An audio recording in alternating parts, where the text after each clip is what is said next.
इसकी उम्र मैं कम कर दूंगा और 120 वर्ष की कर दूंगा।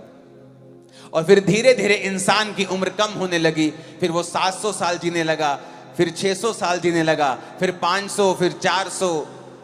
अब्राहम 200 साल के कम जिया, क्योंकि उस समय उम्र कम होती रही थी। उस समय 75 साल भी बहुत बड़ी उम्र होती थी, कि जब 75 साल का आदमी होता था तो वो एक तरह का बुढ़ापे में प्रवेश कर रहा होता था।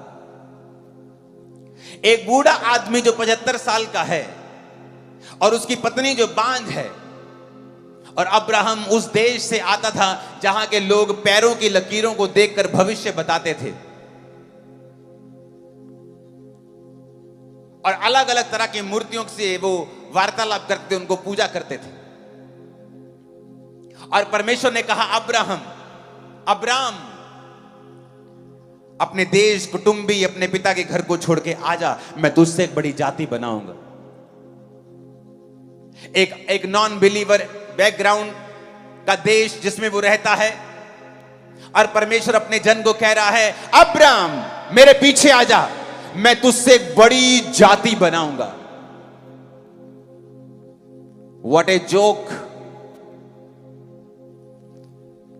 जिसके घर में एक बच्चा नहीं हुआ, 75 साल हो गए उसके उम्र को, और परमेश्वर कह रहा है, और क्या कह रहा है, अपना देश भी छोड़, अपना कुटुंब छोड़, अपने परिवार का, पिता का घर छोड़ और मेरे पीछे आ जा।